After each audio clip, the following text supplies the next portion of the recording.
I've gone through articles that has labeled me as arrogant and cocky, and if you ask me what I'm here to do, I'm going to tell you I'm here to win. I'm here to become the best. There's quite nothing like the overall globe. As soon as I was able to kind of land from all of this state of living in a fairy tale, I've realized how it is the very moment that enabled me to realize that that I later on would go on to retire. It's Brazil! Top of the table in Our guest today is one of the most colourful and charismatic figures the World Cup has ever seen. into first. A Slalom Globe winner, a record breaker for Brazil, Lucas Pinheiro Braathen.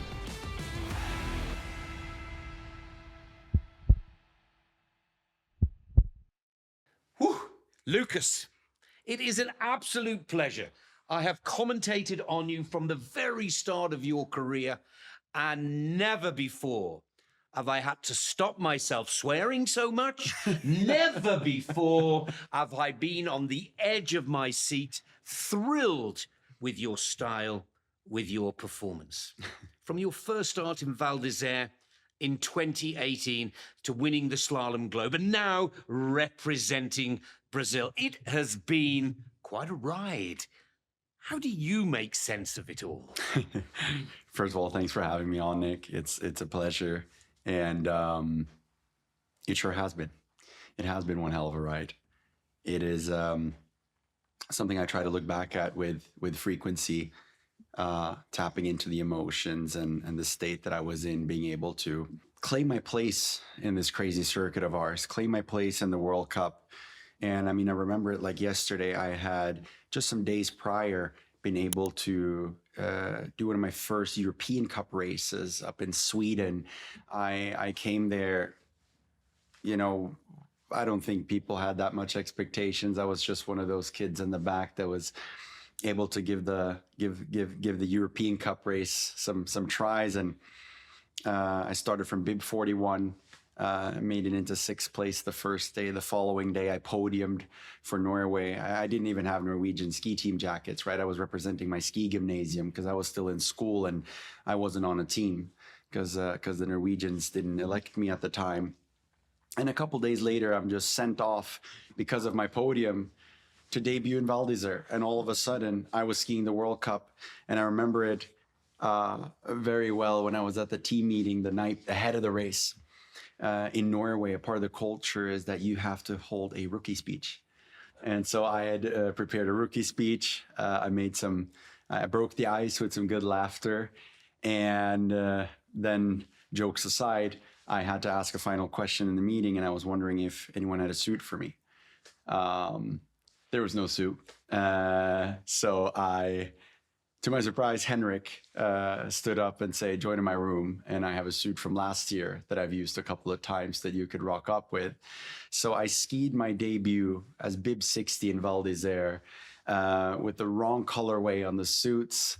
I don't think they really expected that I had anything to do there, but I qualified, made it to the second run. And all of a sudden I was a part of this crazy thing, right? And what a journey it's been to sit here today. And Lucas, what a welcome breath of fresh air you have been. Now, there's a lot of new listeners to this podcast show, not necessarily your sort of old school skiing fans. So let's just help them. Your mother is Brazilian, your father, Bjorn, Norwegian, two cultures that couldn't be more different, to be honest. How have those worlds shaped you, both as an athlete and as a person?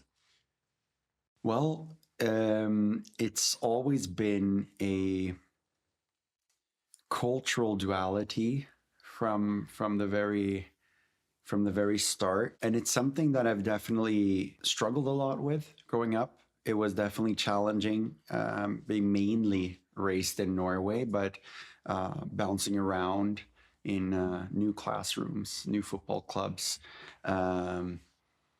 Throughout that whole time and always struggling a bit with trying to fit in. And that cultural duality is something that I grew from struggling with, maybe resenting to some extent, to becoming what I today think is my superpowers. You know, I am rich enough to be able to come from two polar opposites of cultures that has both strength and weaknesses on their end. And I've gotten to be raced with that and try to acquire the qualities that I see in the both of them in hopes that I could become a product of the two, right? So it goes without saying, when you're able to be raised with yet another culture in the house that you're raised, you're also bringing some different perspectives, and especially, you know, talking about me as an athlete, I think this is something I bring to the start gate when I'm out there trying to beat those guys chasing me, you know. Some wonderful words. You once said that winning the Globe in 2023 was the result of every hard choice that you'd made since you were 9 years of age. What did that mean for you personally, that achievement that had been a very long, hard, and tough road? Well, you're actually asking a complicated question, because there's a lot of mixed feelings with that moment. You know, a moment that for most viewers and people in the industry and my fellow competitors would look at as nothing but a dream come true. And it was, you know, and you said it the best. It's a result of every choice, everything that lies in one's approach on attempting to become the best in the world in something. And on that day, I became the best in the world in something. And for me, that is always what I've been wanting to become. You know, I've been wanting to inspire others by sharing my story and by simply being who I am, in hopes that that can shine light on others, in hopes for them to pursue happiness for themselves. Skiing is simply a product of my purpose, which is to inspire. So when I was then able to get that platform by becoming the best, it was then time for me to do the difference.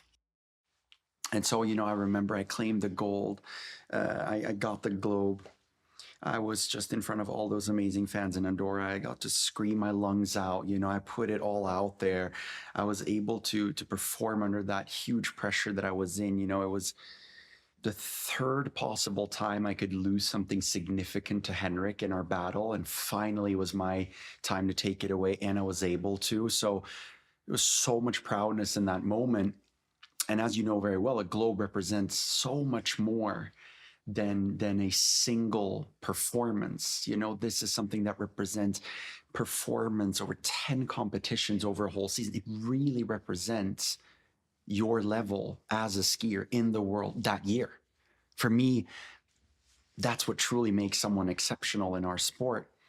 So to be able to do that, I remember got on the bus, you know, partied with the whole tour to Barcelona, straight to El Clásico, saw the Barça versus Real game, straight to Pasha, danced all night, you know, straight from the club to the airport, basically flew out. I mean, I was living this dream, right? Straight to talk shows and talking about all the success and whatnot. And as soon as I was able to kind of land from all of this state of living in a fairy tale, that's when this moment becomes quite complicated, because looking back at it in retrospect, I've realized how it is the very moment that enabled me to realize that that I later on would go on to retire. Yes, I mean, like so many journalists, TV reporters, commentators, I was heartbroken. I don't think I've ever been so heartbroken in ski racing at all. Let's talk about that most emotional moment. Your announcement in Solden 2023 that you were retiring. And it really, I mean, I'm speaking on behalf of a guy that's enjoyed every moment, commentated every one of your wins, been there when you've had us on the edge of our seats, and then it all went away. What was going through your mind, first and foremost, that day? And then when the press furore and madness started to calm a little. No, it was wild. It was a wild journey leading up to such a drastic and life-changing decision on my behalf. I mean, we're talking about an Alpine ski racer at the age of 23 that retires as a reigning World Cup champion in slalom. Safe to say that's controversial. But I just think it represents coming back to winning the Globe in 23 and how that kind of put me on this path of realization on what later became this decision of retiring. I think in sports specifically, we have very defined dreams and goals by an entire industry or by an entire fan base, by media, you name it, gold success. And that's it. And that is true. That is true. But an individual's purpose behind chasing gold, that's where you'll hear a different story from every single athlete that you'd ask. But no one really asked that question. That's not really interesting for media, is it? It's just whether you won that goal or not, and then your reflections upon that gold. For me, that's simply a result. You know, there's the only thing I can tell you is that if you win gold, you're very connected to your purpose, or else you would never go the distance to be able to beat every single other athlete that was also trying to claim that gold. And what I found is that as my purpose lies beyond the trophy or the medals or the statistics itself, I was connected to my purpose. I was fighting to be able to live that purpose. But for me, winning is a possibility to acquire a spot on the stage where I want to make my difference. It is what I do on that stage, on that podium, if you may, that really serves my purpose. So what I found myself in, I reached the stage, I had the globe, I was number one. But I didn't feel like I got to be who I wanted to be and who I am on that stage. And I was basically faced with a decision of whether I would continue skiing the way and in that situation and serving other people's purpose and living other people's dream, but put my own purpose on the shelf. Long story short, I'm not willing to do that because I never got to this point in the first place by serving other people's purpose. You know, call me egoistic if you may, if that's how you perceive it. I'll take it, because at the end of the day, my purpose serves a greater amount of people than myself, and the decision I have to take in order to serve that purpose, I'll do any day of the week.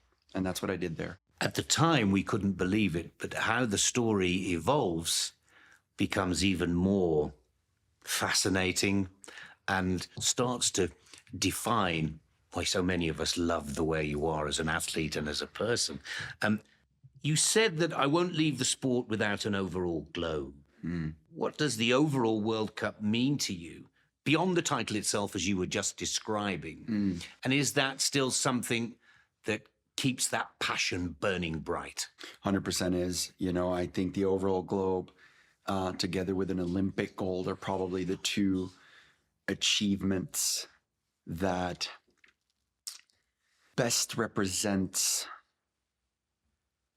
how amazing an individual can become on two planks. I think the overall globe literally represents who is the best skier in the world that year. It is a representation of the holisticness that comes in to an athlete that seeks to become the very best. It's not someone that was best one day. It's not someone that's best in one discipline. It's someone that's been able to connect with themselves, find out their individual path and how they should approach the success that they seek for themselves. That's how you end up with the globe. And that's what inspires me. And I think there's quite nothing like the overall globe. And I think a lot of my fellow competitors would agree on that. I think you're absolutely right. That was a wonderful word. And of course, that's part of the story that a few months later, after Hundreds of thousands of Lucas Braathen fans around the world are heartbroken. Then comes the story that there's a comeback on the cards, but there's a comeback on the cards under the Brazilian flag. How did it feel to make that choice, to come back to the sport that we all knew you really loved and represent your mum's country and immediately make history with those podium performances? It's fulfillment, it's connection, and it's pride. I remember the comeback race like it was yesterday. I've never dealt with pressure like that in my life. Not even when I had to defend the possibility of winning the Globe in Andorra in 23. This pressure was different. It was deeper. It was something more profound even. It was obviously a very sensitive story with what has happened with the Norwegian Federation and the drastic choice that I made and whatnot. I remember the studios in Norwegian television leading up to the race stating how it would be an absolute fiasco and basically be a laughing matter if I didn't perform from the very first moment. And I knew that, I set myself up for that because that's the type of pressure you put on with yourself if you are your authentic self.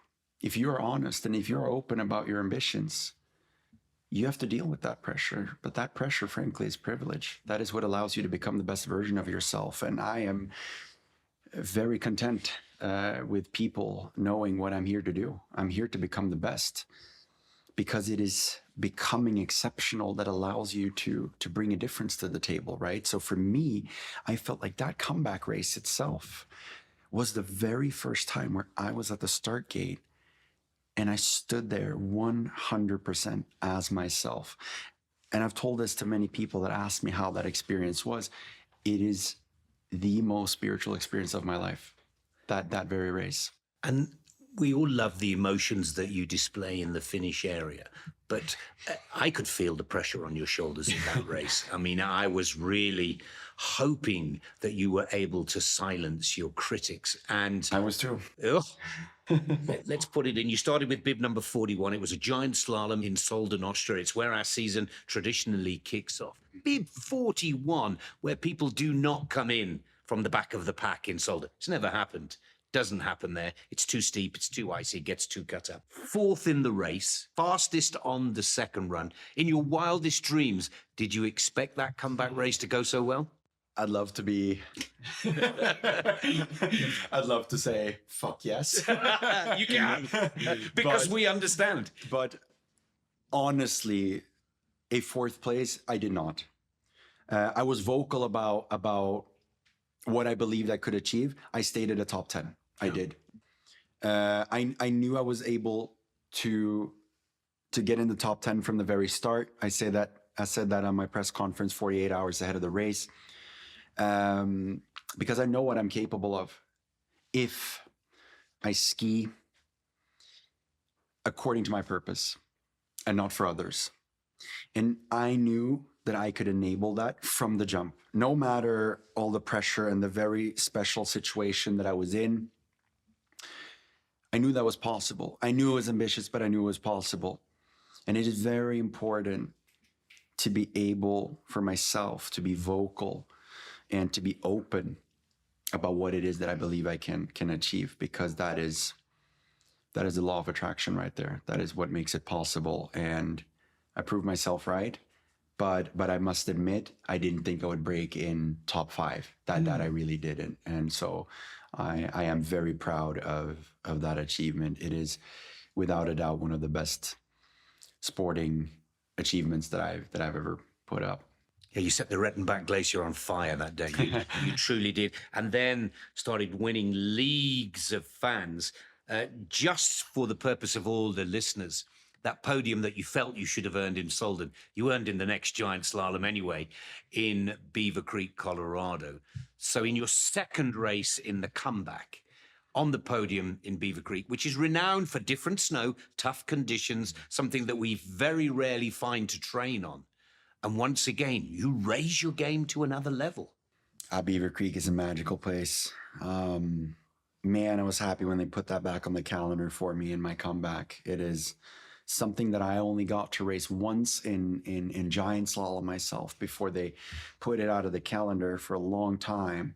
And then just the year I come back, it felt like the stars were aligning, to be honest. You know, I came back, they put it back on the calendar. I love Colorado. I love the people there. I love putting on a show there because one of the richest aspects of skiing and what made me fall in love with skiing, you know, transitioning from football as a kid to skiing was all of the amazing places that skiing brings you, right? Chasing snow, chasing that winter season all year long.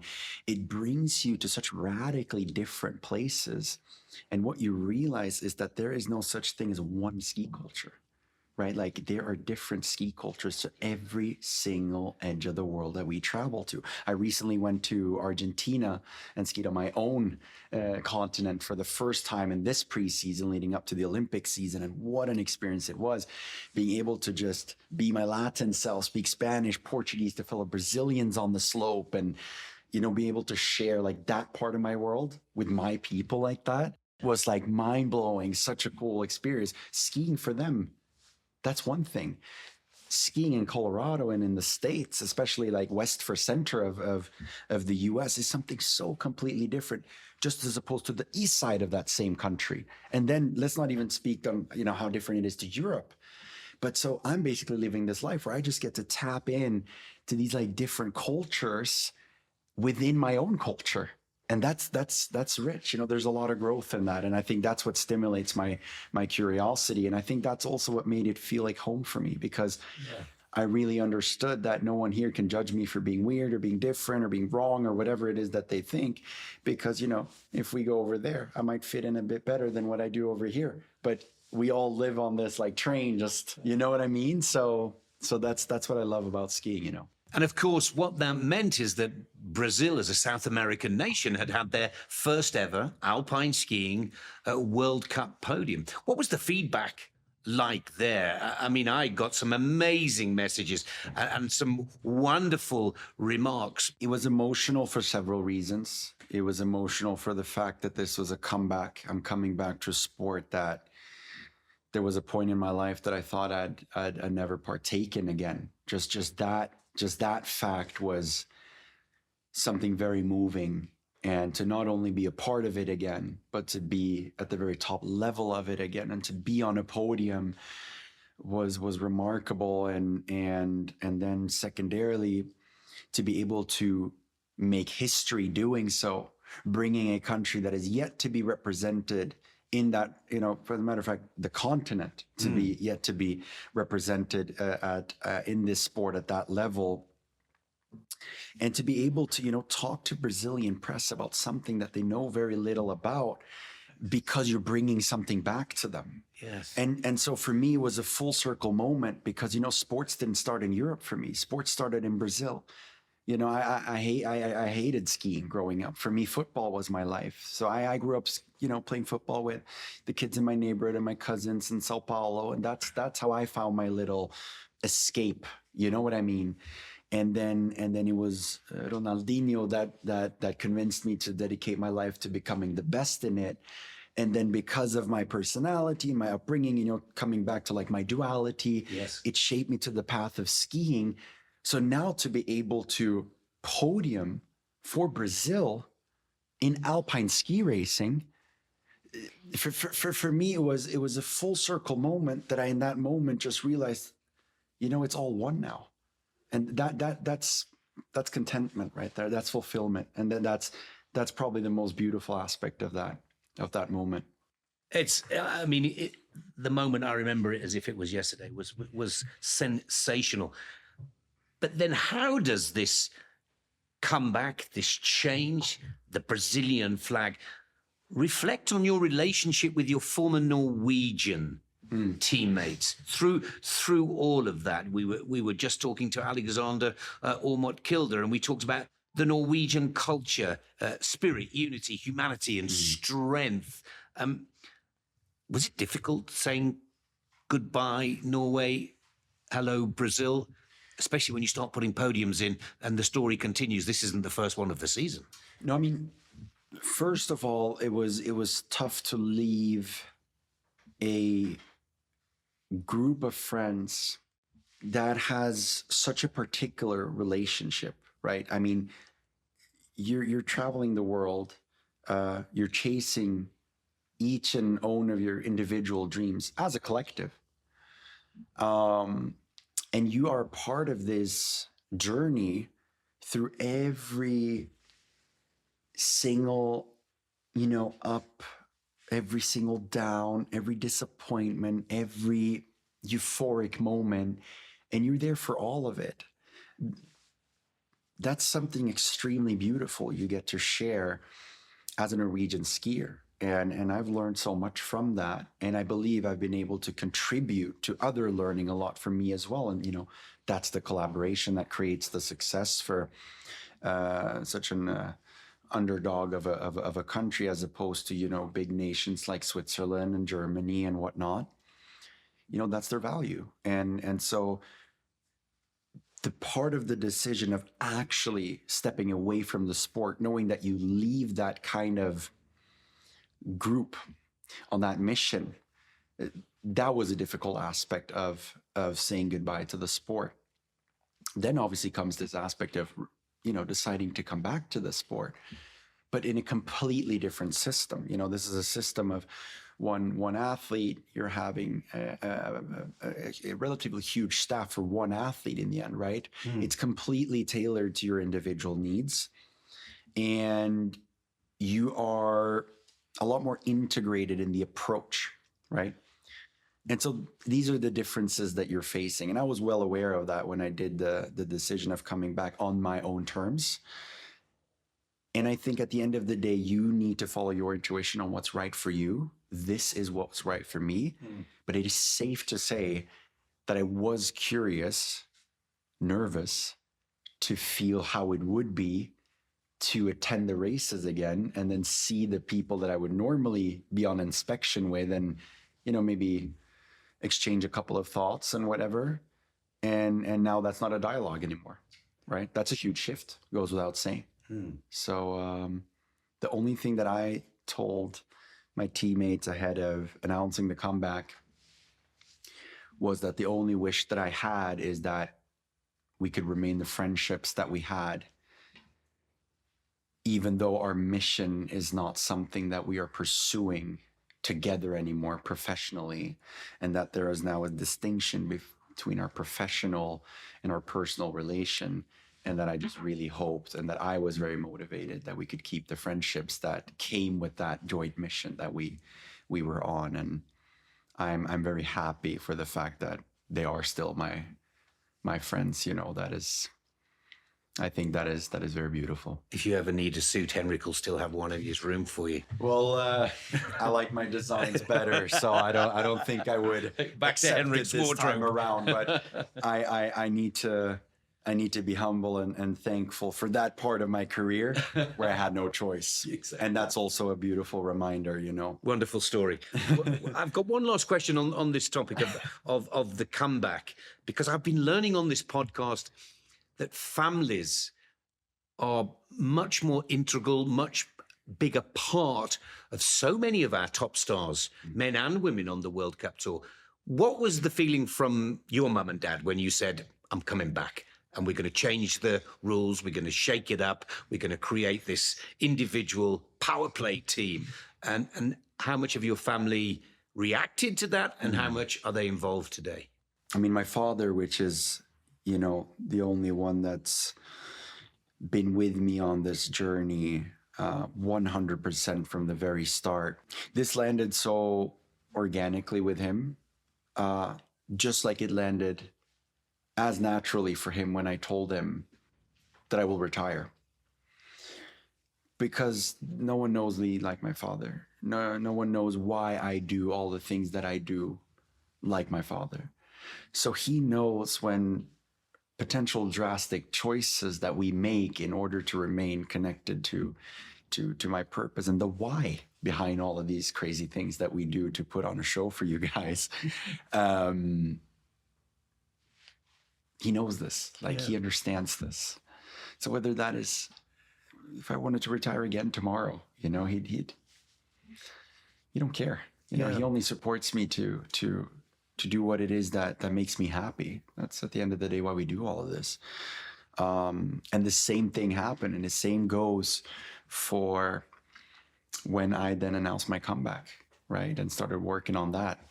He feels if it's right, and if he didn't feel that it would be right, he would have told me so, you know, and he would have guided me like he's guided my entire life. And goes without saying that my mother was over the moon for seeing that I was representing Brazil, and that is something that it goes without saying that it's amazing for her.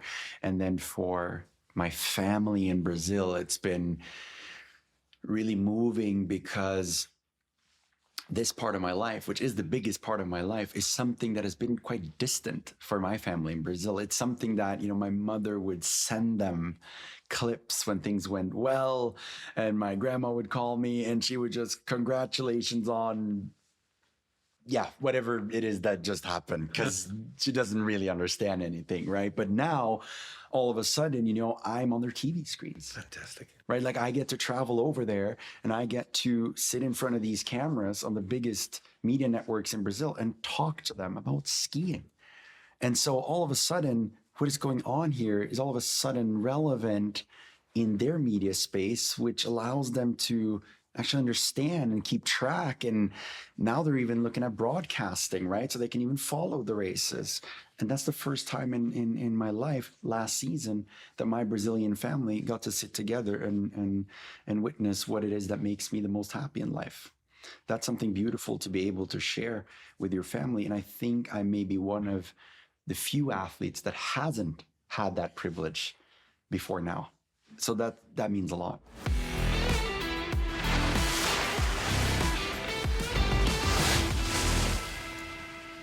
So Icy Slope is a section of our podcast, Lucas, where we invite friend, family, sometimes foe, to give you a couple of questions. And I think you're going to know this person very well. And I think you'll enjoy these questions. So very difficult to find somebody that knows you deep, well, and has the confidence to ask you a couple of questions, except this young lady here. If you'd like to press play. Okay. Hi, Nico. What's up, Lucas? I have some questions that I want to ask you about a couple of things that I wanted to know. First question is, what's the dumbest thing you ever did as a teenager where you were scared of our dad finding out, but he never ended up finding out? And the second question is, what's the first piece of clothing that you remember saving up a bunch of money to buy that you were so proud of, but now you just have to laugh at it?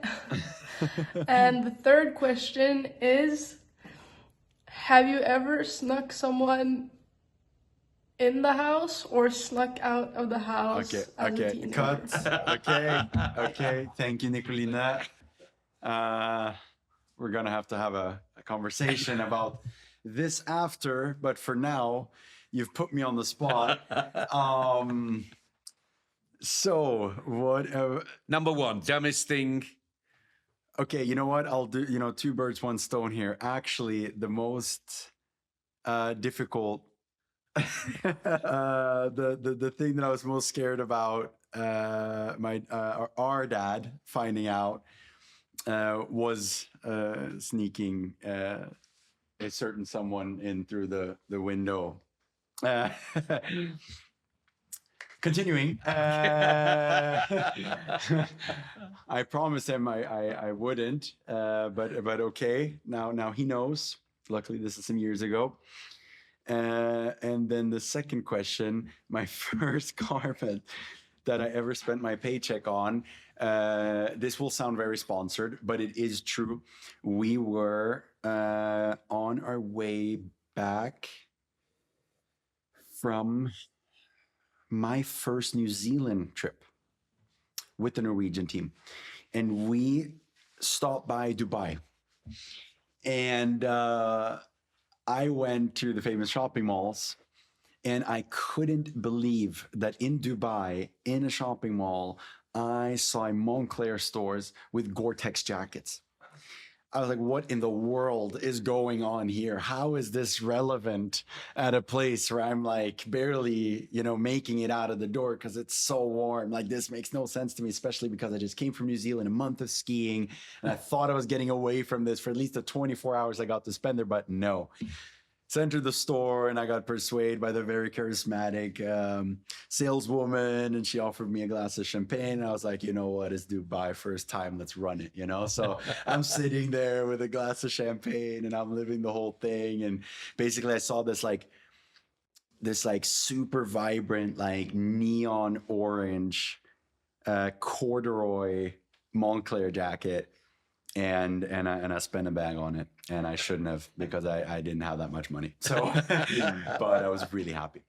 So that's the story. That is fantastic. Nicolina, like mom and dad, very important part of the story. And it sounds like she's plays her part in keeping those feet on the ground. For sure. You are turning into a global sports star. Your relationship with Montclair is fascinating. We'll talk a little more in a short while.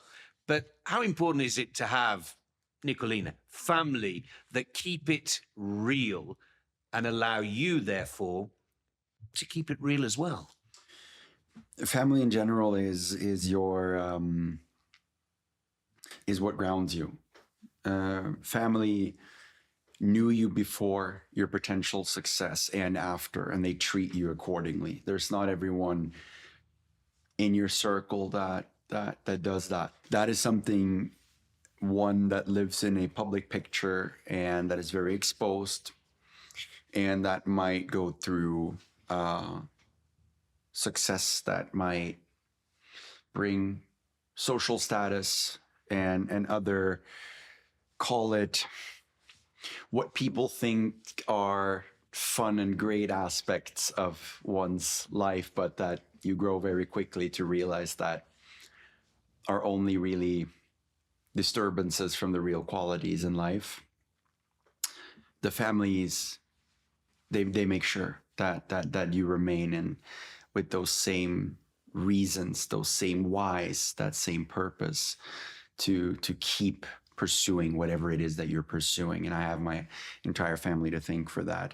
Nicolina, my other sister Matilda, and absolutely everyone else. And I would never have been here if it wasn't for them. And especially my sisters, they've had to go through sacrifices on our families and in order for me to pursue my dream. You've spoken about the fact that you've learned through these conversations how family means a great lot to us athletes, and it's because we're participating in a resource demanding sport. This costs a lot. It costs a lot in terms of finances. It costs a lot of effort, time, traveling. Someone needs to bring you on this journey, and that needs to be someone in your family. So if you're in a situation like me with two sisters, they've paid in a lot of absence from my father supporting my dream. We've also had to do sacrifices on our living situation growing up in order to be able to fund all of those expenses that it has cost when you have no support, when you are below national team status level, especially in Norway, where you don't really get that until you're truly exceptional, especially in my era. I mean, I had to make World Cup points to even get a trip funded. So you can imagine how long that went for. And so my sisters had to go through those changes, and it is very much because of me. So if they wouldn't have accepted that and allow me to fly off, I could never sit here. So I'm deeply grateful to my two beautiful sisters and the rest of my family that suffers a lot of absence from me all the way until this day and age. That's one of the several things that it costs to try to become the best in the world in alpine skiing. And you can clearly see, I can clearly hear that those sacrifices drive you. Those sacrifices give you that burning desire, make you such a beautiful, passionate athlete, as well as a superb skier. Well, that's why it costs me absolutely nothing to be open about my ambitions, because I must admit, this might be a bit blunt, but in Norway, for example, in Norwegian press and whatnot, you know, I've gone through articles that has labeled me as arrogant and cocky. And for me, I don't see it that way. For me, I see it about being open about my ambitions, you know. If you ask me what I'm here to do, I'm going to tell you I'm here to win. And it is very much because of that conversation that we just had. If you think that we went through what we went through as a family in order for me to be able to live this reality, if you think I do what it takes at this day and age to be able to continue remaining in the World Cup, to see where it takes me, well, then sorry, you got it all wrong. And I can also tell you, for all of the athlete that tells you that in an interview, they're also not being authentic. That is a very easy way of, in the heat of the moment, try to relieve some of the pressure that being open about your ambition adds. Because it's safe to say you're a part of putting that pressure on your shoulders when you're being open about what it is that you're truly here to do and that you believe that you can do. Because now you got to live up to that. But for me, this all comes back to, you know, if you're going to make someone feel something out there, you truly need to be who you are. And that is what the drastic decisions that I've made previously represents. That is how I appear in interviews, represents, because I want to represent who I am. And so for me, I think it is fundamental to be able to inspire someone out there that us athletes dares to be who we truly are. And I think that is something that is maybe a challenge of mine, is all of the conversations that I feel like I almost need to correct a bit, because I can get questioned a lot about, why is it so different for you? No, sorry. Why is it so important for you, Lucas, to be different? You've got it all wrong. Like you've got it all wrong, because you're literally saying the polar opposite of what I hope I can leave someone feeling out there. It isn't about being different. It is about being truly who you are. Yes. Whatever that is.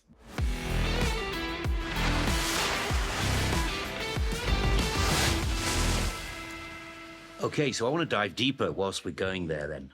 You've spoken before about identity, about losing yourself once, trying to be someone else. We've discussed that over the past couple of questions. How do you find the courage to be Lucas, to actually, we say in English, practice what you preach? And you do it without compromise as well, which is what attracts me to you. But it hasn't always been like that. It's been a long journey. For the majority of my life, I haven't been able to do that. It took many, many years. You know, I was closing in on age 20 before I even started scraping the surface of experimenting with daring to live a life with courage, of being who I am. And as we've briefly talked about in this interview, but as I've talked about in several other interviews as well, I've lived a life where I moved around a lot. I've been in and out of various communities and cultures. I mean, I grew up with a cultural duality, also Brazil, Norway. And whatever little community that I ended up partaking in, it's difficult when you're not secure in who you are to dare to be who you are in a community or a group of people or in a town or whatever it is, when you know that does not align with their definition of what normal is. And so I lived majority of my life submitting my authentic self in order to try to fit in to how other people, or at least how I perceived that other people would like me best. And it took me many years of finding out that for me to be the best version and the happiest version of myself, that is when I simply don't care about that. And whatever friendships or friendships that I don't get because of that is meant to be. And that also translates a lot into huge breakthrough in my career as a skier, because that is really when things started levitating. So it's very interesting to see how these lessons that you learn far, far away from the pistes really brings that difference into the hundreds of a seconds that you're chasing. Let's take it further. You've also been very outspoken about diversity and representation in sport, inspiring young people of every background, color, and orientation. What is that mission? Why is that mission so important to you personally? Well, it comes right back into this conversation. It ties in perfectly, it right? does. Because the more athletes that dares to be who they are, the more diversity will appear. Because it is not like we do not have diversity in our sport. Oh man, if you would have got to know these athletes personally, you'll be mind blown. Yes. And what I think is like the art of skiing is that when you get to know, like, you know, I'll talk for myself. When I got to know a lot of these athletes that I've been looking at the TV screens for many years, I realized, oh my God, these skiers skis completely like their personality, their technique, their strategy, their movement patterns are a complete representation of their personality and what has brought them there. Take Manuel Feller, for example. I don't even need to say anything. You got my point. I got it. I'm Right? with you all the way. If you look at my good friend Otle, for example, Yeah. you know, he's a bit more of a cautious guy than myself. He's extremely structured. He takes it step by step. He's intelligent. Yeah. You see that in his skiing. He's Yeah. a progressive skier. He's a dynamic skier, you know. So you see these, when you see these guys ski and you know them personally, you see how they're really, you know, painting that canvas, which is the mountain, with their skis, which is our brushstrokes, right? Yeah. And I think that is the beautiful story that we get to tell every single race that we ski. But in order to do that to the greatest extent, at your greatest potential, you need to do it the way you are. And the more people dare to be who they are, and yes, maybe face the maybe uncomfortable opinions that comes with, that is the cost, the more diversity appears. That for me is diversity is change, diversity is progression. That is how skiing, that is how sports causes and serves its purpose in society, which is inspiring. Very much so. And mentioning Manu Feller, we can see his love for reggae music in some of those moves that he puts down on his canvas. Yeah, I mean, you can clearly see it. And obviously, the Brazilian flair that you bring to that canvas as well has captured the imagination, my imagination as well, of hundreds of thousands around the world. Let's go a little bit more personal, if that's okay with you. This summer you went public with your relationship with a Brazilian actress, Isadora Cruz. How has that new chapter influenced you? I mean, both in life and how you approach your career. Yeah, I mean, talking about those types of stuff is always something a bit funny to me. I'm not very used to it, but You look great as a couple, I have to say. You really do look like you were made for each other. I am happy, and I guess if it is something that I would share, I think I would share the fact that I get to share this journey of mine with someone that inspires me, that has equally as high ambitions as myself in her own respective field. And there's no secret that I'm very drawn to those types of creative areas, and I study people that I idolize in these areas, such as music, such as dancing, such as photography, art, fashion, you name it. And I get to, we get to share each other's dreams. And that's something that I feel is a huge privilege. And that is often how I think absolutely most of the research that I have done in shaping the approach on how I want to reach my dreams comes from people far away from the pistes. I believe a lot in exposing yourself to a lot of people and experiences far outside your own niche in order to find approaches that you can apply in your own niche that maybe your own circle could not teach you. And I get to have a girlfriend that I find a source like that in, and that's a privilege. And I think all your fans would want me to say thank you for sharing as well. They've really enjoyed how you both have done all of those things that you've described together, and it can only get better and stronger. And may love continue. You've launched many other projects and collaborations. You've just touched on it outside of skiing. You're very comfortable. You seem very happy. It seems to be your destiny in many areas. Which ones are you most proud of so far? Well, an obvious one is being able to extend my form of self-expression in what I love the most, which is skiing, to be able to design and co-design every single garment that I get to perform in, right? I mean, for me, I grew up, my first source of inspiration was watching, you know, when I grew up. Oh my God, I sound so old now. Jesus. But back then, you know, we were still rocking with DVDs at home, right? And I remember before, you know, these streaming platforms really taking over, you had like music video DVD albums, entire, you know, artworks of albums where every single song had an amazingly directed and produced and made music video to it.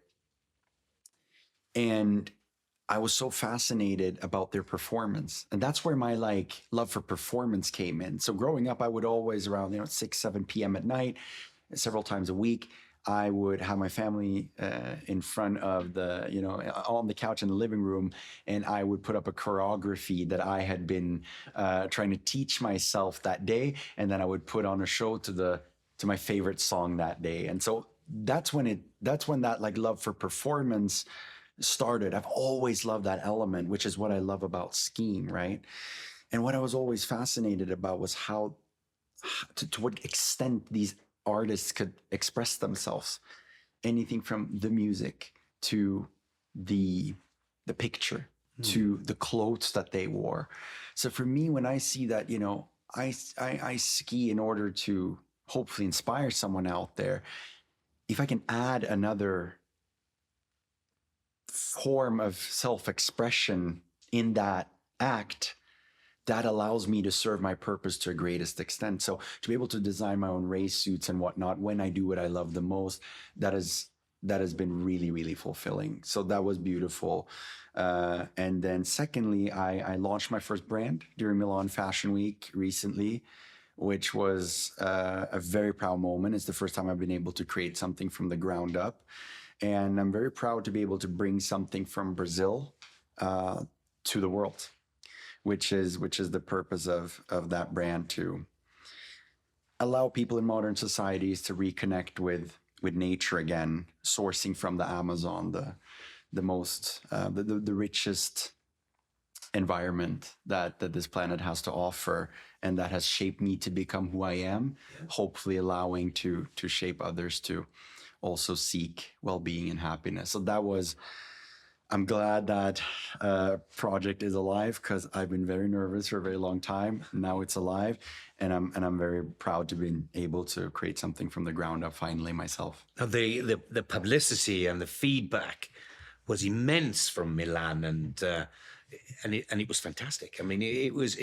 I find myself getting sucked in, not because I'm a fan of you as a ski racer, but this was something that was genuinely cool, inspiring, and I was very proud that it had a sort of a skiing tag to it. Yeah. I mean, and at the end of the day, you know, it is also a result of, you know, someone that pursues excellence, needing to be the best version of himself every single day, but suffering from all of the tough things that comes with traveling every single day. You know, traveling from one climate to the next. You know, one day I'm at sea level, humid Brazil, 30 to 40 Celsius degrees, and I'll fly straight up to Argentina and be faced with altitude all of a sudden and dry climate and cold temperatures in above 100 kilometers an hour. And it's like, how do you keep your balance and all of that? You know, frankly, it's super difficult, but we're depending on it. And that's kind of where that project stemmed from, is like, maybe there's something I can contribute here because of my quite particular lifestyle that could maybe help this very vibrant and fast-paced modern society that we've become, squatting around all over the place at all times. Maybe there's something for me to do here, and I've been able to do so. So it's fun to be part of Fashion Week always. That's not a first time, but I've always come as a guest, and it's been really cool to now be able to be part of shaping it for the first time. That was really cool. Sensational. Absolutely brilliant. And like your family, I feel a little bit proud of you when you do things like that. I have to say, I feel like I'm part of the bigger family, and I feel very proud. Let's talk a little bit about social media. It can be a blessing. It can be a pressure cooker. How do you balance being authentic with the expectations that come with your fame and the influence? Because judgment on social media can be great. You can hit hundreds, millions in your case, of fans in one post, and then it can be really quite horrible and nasty in others.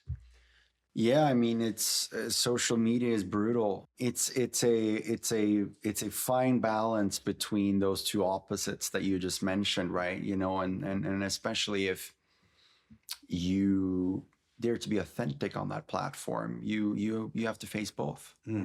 Being your authentic self, you'll have to face both anyway. This is just another platform where you expose yourself, so it's to a greater extent. So it might feel bigger, it might feel scarier, it also might feel cooler when it's in a good way or better. But at the end of the day, being your authentic self, if it's one thing you have to come to terms with, is that you're not for everyone, because no one's for everyone. But for me, I look at it in this way. The only guarantee I have at failing is trying to conform to others. The only possibility I have to even have a shot at reaching my dream, not yours, but my dream, is to be open about who I am and what I'm here to do.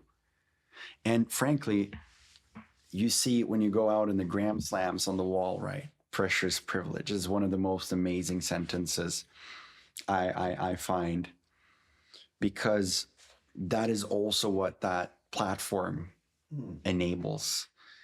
It enables your story to be shared to a greater amount of people. It's so accessible at this day and age. We're so globalized. So that a story about skiing is something that can reach someone that doesn't even care for skiing, just because you've been able to share a story that goes beyond that, or that you're liked or disliked for any other reason. And I think the more pressure you feel, the more eyes that are on you, the more that's at stake, the greater the potential you have at hand. And if you're able to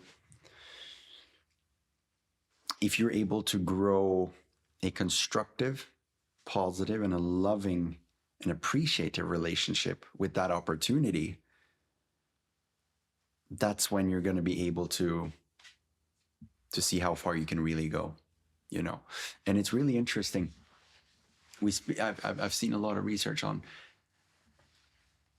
how the sensation of nervousness and excitement within us is dead the same, but it is our perception on it that changes whether we define it as excitement and nervousness. And that's the difference between a successful and an unsuccessful day. I like those words. I'm feeling a little less scared myself now as well, because it scares me. Finally, your foundation. Now, I know this is such a central part of your vision. What are you hoping it achieves in the long run? What are your dreams and desires for this wonderful part of your life? Diversity and inclusion. That's what I hope it brings. I'll give you the quick story behind it. It comes from my experience on how I ended up skiing. Sports for me were an escape growing up, escape from my insecurities, escapes from. It was the first home that I truly found. It was the first place that I ever felt accepted. And I felt accepted because I couldn't be judged. Because all of a sudden, how I looked, my accent, where I was from, it didn't matter. What mattered was what I could do with the ball in the court. And so that's how I fell in love with sports. What made me fall in love with skiing is when my dad brought me to the glaciers for the first time, because I didn't grow up skiing in clubs like most of us do. Mm-hmm. I skied in race schools that doesn't necessarily have a geographical connection. So you're not skiing with local kids only. I was skiing with kids from all over the place. So I was brought to Juvas, which is one of the most famous glaciers in Norway, called Galdhøpiggen. And my dad brought me there, a mountain that he's skied a bunch growing up. And I was put in this group that we just found online. And it just happened to be a group of like the fastest and best skiers you could imagine at that age. They were so incredibly good. I didn't even have a race suit. You know, I had a hybrid ski. I had a slalom 135. At that day and age, I should have had a 130 SL ski, and I should have had a 140 or 145 giant slalom. And I rocked up with a 135 slalom so that it worked as a hybrid to both of the disciplines. And, you know, these kids would rock up with like bunch of skis and like the freshest gear and all that. And I was a horrible skier because I started very late. I started at age 9 when skiing. And so I came to this group with solid skiers, but they didn't care about the fact that I was so bad. And I found that astonishing because, you know, this was a really difficult situation for me. I was coming into a new group. I was bad at what they did. I felt like I had nowhere to stand here. But this group, they just invited me, just hugged me into this like beautiful group with kids from all over, some were from north, some were from west, east, south of Norway, you know. And what I quickly realized is that no one of us could judge each other because all of our accents were different. We all came from different parts of the country. We all came from different financial backgrounds. So all of these things were kind of eliminated. And all of a sudden, I realized this is where I belong. And so I remember those following years when I really dedicated my life to skiing. I said, the day that I become the best in something and I have market value and I can actually create a movement, I'm going to do something that gives back in a way that sports changed my life like that. That ended up being the foundation. And so I hope that I get to not only practice those values and teach and express to the next generation that this is the true value that sports bring to society, but that I actually get to also act on it and give out scholarships to kids in all types of sports that because of financial difficulties can't partake, because sport's biggest and most important value in society is inclusion until it's the most excluding thing there is. All the way into the moment that you can't partake. And then it's the polar opposite. And so if I can be a part of just minimizing the amount of people that needs to be excluded because of sports and rather feel included, that'll make me very happy. And I can hear hundreds and thousands of ski parents saying, oh, please, Lucas, please continue with that foundation and keep telling the world that it's worthwhile and there is help out there if it's really needed. Yeah.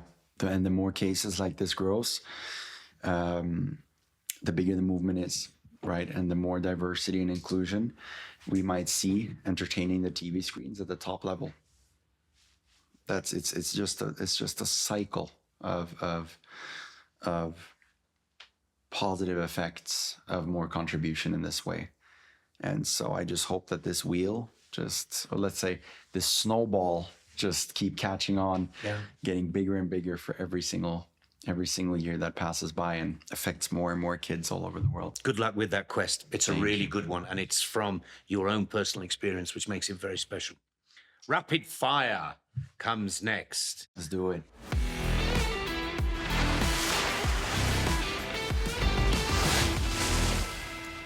Rapid fire, short, quick, slick, with our answers.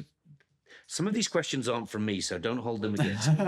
And but these are from the fans. These are from the people who really do adore everything about you. Are we ready? Some of them are a bit tougher than others, but here we go. Brazil or Norway? No, I knew that would be next. Next, okay. If we don't want to answer, I think we should say rapid. Brazil or Norway? Rapid. Fashion week or ski week? Is there a thing like Ski Week?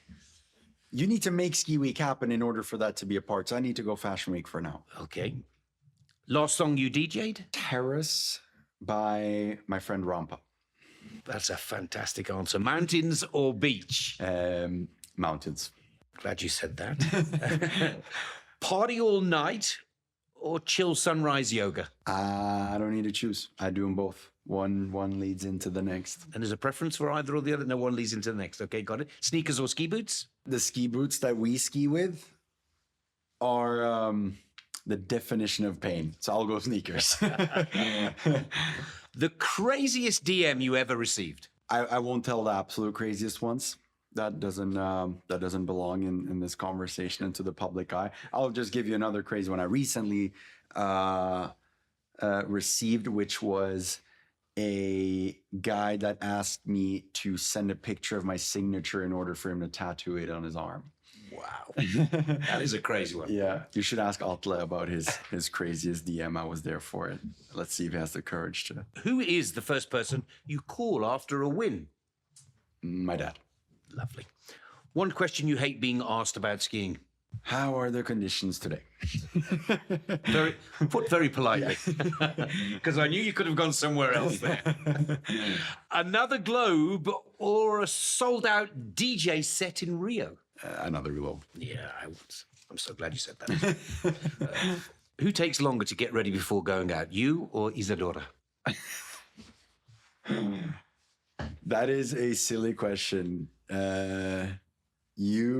She's Brazilian, so she'll never be on point anyway. Don't be mad at me. It's damn true.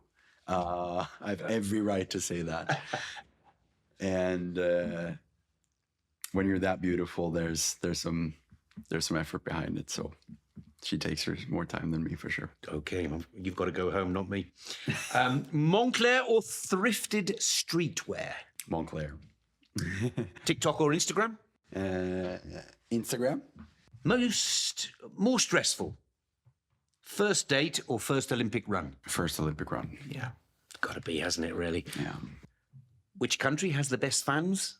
Brazil. Who would play you in a Netflix series about your life? I would. Well, I like that idea. I want to be on that production, most definitely. Best party you've ever been to? Wow, that's a tough one to go on the spot. I'll mention some honorable mentions. Maybe I think the parties after claiming the Globe in 23 was amazing. Straight to El Clásico, straight to Pacha with the World Cup tour. I had barely partied with the Ski World Cup tour at that point too, so that was fun to do for the first time, like properly. I would say. I would also say the World Cup after party after Sun Valley was really fun. I know there's a lot of people watching this that will agree. That was a great one. And I would also say probably this samba party I went to at this basement at like just a random door in the center of Rio this summer was absolutely amazing.